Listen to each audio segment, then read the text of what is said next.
News 18 का digital platform देख रहे हैं आप और मैं हूं समीर भट्ट। दर्शकों, कुछ दिन पहले मैंने एक खबर दिखाई थी, एक वीडियो जारी किया था जिसमें हमने ये कहा था कि जम्मू कश्मीर कैबिनेट का एक्सपेंशन बहुत जल्द हो रहा है। तकरीबन एक महीने पहले यह वीडियो हमने जारी किया था और इसमें मैंने साफ कहा था कि जो मेरे सोर्सेज थे वो ये कह रहे थे कि बहुत जल्द उमर अब्दुल्ला जो है वो एक्सपेंशन कर सकते हैं जम्मू कश्मीर कैबिनेट का, अपनी कैबिनेट का वो एक्सपेंशन कर सकते हैं और रिशफल कर सकते हैं। तब कई लोगों ने मेरे से सवाल पूछा और कहा कि ऐसा नहीं लगता कि रिशफल होगा या एक्सपेंशन होगा। तो मैंने उनसे कहा कि जो बड़े क्लोज सोर्सेज हैं चीफ मिनिस्टर के, उनसे हमारी बात हुई है और ये लगता है कि अब उमर अब्दुल्ला बहुत जल्द ये कर सकते हैं। कई लोगों से कोई लोगों को थोड़ा यकीन भी नहीं हो रहा था, उनको भरोसा भी नहीं हो रहा था, लेकिन आखिरकार अब चीफ मिनिस्टर उमर अब्दुल्ला ने खुद कहा है कि एक्सपेंशन होगा, कैबिनेट एक्सपेंशन होगा, उनकी सरकार का कैबिनेट एक्सपेंशन होगा।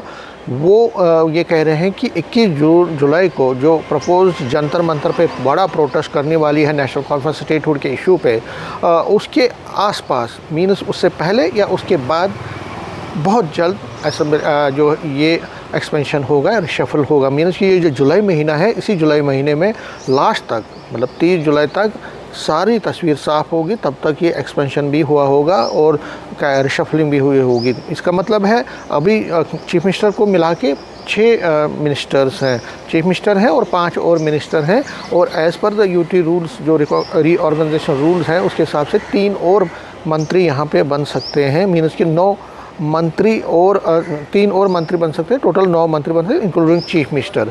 अब 5 हैं मंत्री, चीफ मिनिस्टर मिला के 6 हैं और 3 बढ़ जाएंगे, 9 हो जाएगा। अब ये जो 3 मंत्री है ये किन को बनाया जाएगा ये चीफ मिनिस्टर डिसाइड कर रहे हैं, कंसल्टेशन अपने ख़ास लोगों से कर रहे हैं। लेकिन जिस तरह की तस्वीर सामने आ रही है कि वो उन एरियाज़ को अब रिप्रेजेंटेशन ज़्यादा देना चाहते हैं जिनकी रिप्रेजेंटेशन नहीं है। देखिए उसमें सबसे ज़्यादा है श्रीनगर को कोई रिप्रेजेंटेशन नहीं है। हालांकि चीफ मिनिस्टर उमर अब्दुल्ला खुद हैं लेकिन वो गांदरबल से आते हैं।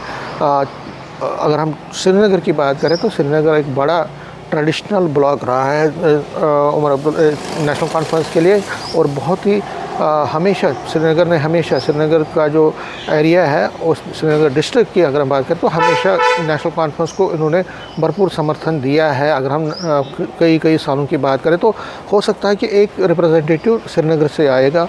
इसके साथ साथ कुपवारा डिस्ट्रिक्ट है जो नॉर्थ है, वहाँ से भी कोई रिप्रेजेंटेटिव इस वक्त नहीं है पार्टी वहाँ पे सज्जाद लोन हालांकि और चौधरी रमज़ान को राज्यसभा मेंबर बना दिया है, लेकिन तब भी कैबिनेट में कोई नहीं है। तो एक नॉर्थ से भी एक मंत्री हो सकता है और ऐसा कहा जा रहा है कि साउथ से भी एक और मंत्री को लिया जाए। हालांकि सकीन आई तो वहाँ पे है ऑलरेडी, लेकिन साउथ को और मजबूती देने के लिए वहाँ से भी एक मंत्री बनाया जा सकता है।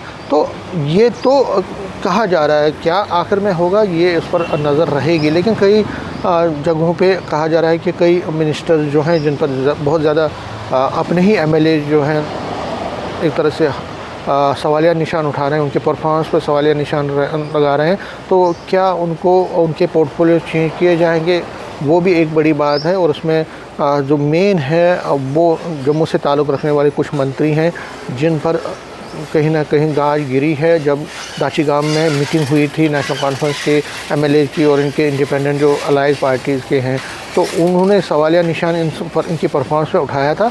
वो क्या उस पर परफॉर्मेंस उनके पोर्टफोलियो चेंज किए जाएंगे या उनमें से किसी को ड्रॉप किया जाएगा, ये भी चीफ मिनिस्टर डिसाइड करने वाले हैं।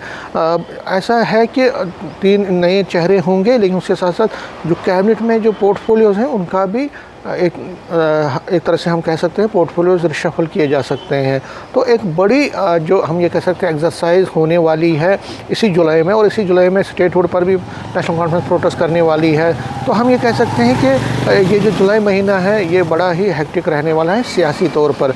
जंतर मंतर पर जो प्रोटेस्ट होगा वो होगा ही, लेकिन यहाँ पे जो कैबिनेट एक्सपेंशन उमर अब्दुल्ला करने वाले हैं, लेकिन उमर अब्दुल्ला के एक्सपेंशन पर जो बीजेपी की नज़र है वो बहुत ज़्यादा है। बीजेपी मानती है कि अगर नाराज़गी है, क्योंकि इसमें तो एक अनार 100 बीमार वाली बात है, 9 ही मिनिस्टर बन सकते हैं। नेशनल कॉन्फ्रेंस के तकरीबन 51 इंक्लूडिंग कांग्रेस को मिला के समर्थन दे रहे हैं। और क्या कांग्रेस में से किसी को लिया जाएगा, इस पर भी नज़र है। हालांकि कांग्रेस साफ कह रही है कि जब तक स्टेटहुड नहीं आता तब तक हम नहीं आएंगे कैबिनेट में, उनका एक वाज़ेह प्लान है। लेकिन क्या उनको मनाया जाएगा या एक सीट उनको दी जाएगी, एक पोर्टफोलियो उनको दिया जाएगा, उस पर भी नज़र रहेगी।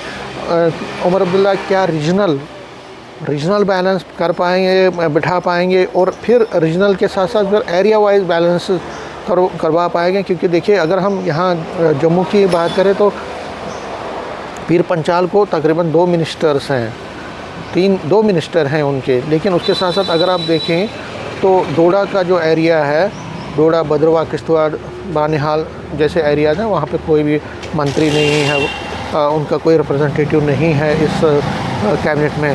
तो एक एक्सरसाइज होगी, किस तरह से होगा, क्या यहाँ से जो पीर पंचाल में से 2 में से 1 को ड्रॉप करके वहाँ जो डोडा, भद्रवाह, किश्तवाड़ है, चिनाब वैली, उसमें से किसी को रिप्रेजेंटेशन दी जाएगी, ये भी देखने वाली बात होगी।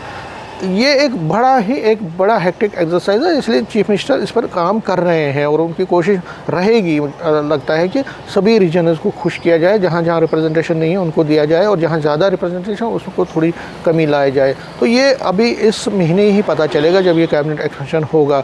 लेकिन कैबिनेट एक्सपेंशन बहुत ज़रूरी था। हालांकि चीफ मिनिस्टर नहीं चाहते थे कैबिनेट एक्सपेंशन अभी करना, क्योंकि वो चाहते थे पहले स्टेटहुड अगर आ जाता तो ज़्यादा से ज़्यादा मंत्री उसमें बन जाते, तो वो ज़्यादा लोगों को, अपने लोगों को खुश करते। लेकिन ऐसा हो नहीं रहा है, स्टेटहुड आ नहीं रहा है, इसलिए उनको मजबूरन में अब 2-3 और जो है मंत्री लाने पड़ रहे हैं, मतलब कैबिनेट एक्सपेंशन करना पड़ रहा है।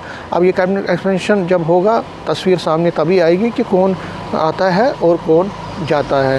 नेटवर्क 18 के लिए मैं समीर भट्ट।